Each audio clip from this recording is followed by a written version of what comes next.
What will happen if Erdogan loses the election? The presidential election in Turkey is crucial for the whole world. There are two front-runners. President Recep Tayyip Erdogan has been leading since 2003. His challenger is Kemal Kılıçdaroğlu. Kılıçdaroğlu is the opposition leader. His chances are good. So what if he wins?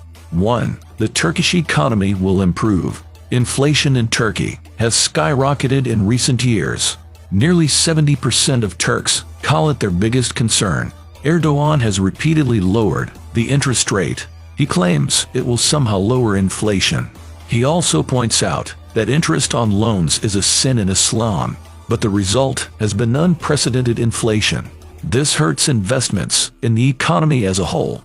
Kılıçdaroğlu has pledged to restore the central bank's independence. At present, the bank is completely subordinate to Erdogan. 2. Sweden will join NATO. Sweden and Finland both applied to join NATO. In 2022, Erdogan immediately said he wouldn't allow it. He had a problem with these countries' stance on Kurdish movements. After protracted negotiations, Turkey approved Finland's bid. Sweden, however, has not been able to join. Turkey is a key NATO member. New admissions require unanimous approval. Kılıçdaroğlu is popular among the Kurds. He says he's open to dialogue with Sweden. He'll probably want to avoid any confrontation with the West. 3. Turkey's neighbors will definitely feel the difference. Turkey applied to join the European Union long ago, but its bid hasn't been approved. Over the years, Erdogan has moved further away from EU standards. Kılıçdaroğlu wants to restart European integration. We will turn Turkey's foreign policy by 180 degrees, he said. The conflict with Greece and Cyprus will not go away, but it will probably fade into the background. Iran, however, is seriously worried. Tehran has been dealing with Erdogan for 2 decades. Now they're afraid Ankara might become closer to Europe and the US. 4. Turkey will remain friendly with Russia.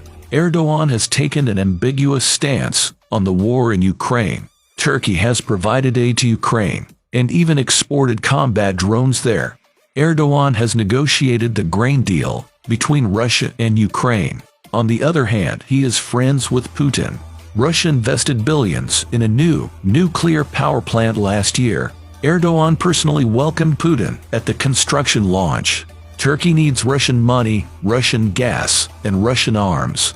Kılıçdaroğlu says he has no intention of jeopardizing that relationship. However, he also accused unnamed Russians of meddling. Russia, stay away from the Turkish elections, he tweeted. Apparently, he was referring to Russian hackers. Kılıçdaroğlu hasn't met Putin, so it won't be a personal relationship.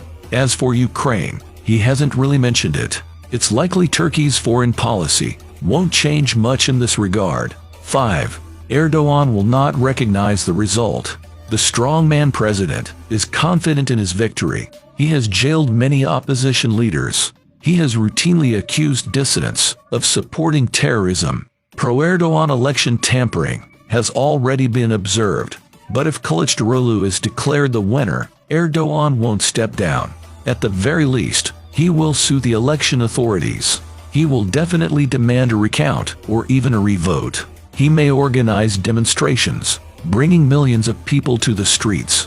Some say Erdogan might go further. He could stage a provocation against Turkish forces in Syria. This would allow him to declare martial law. Turkey's constitution says there can't be any elections under martial law. But will Kılıçdaroğlu supporters put up with it?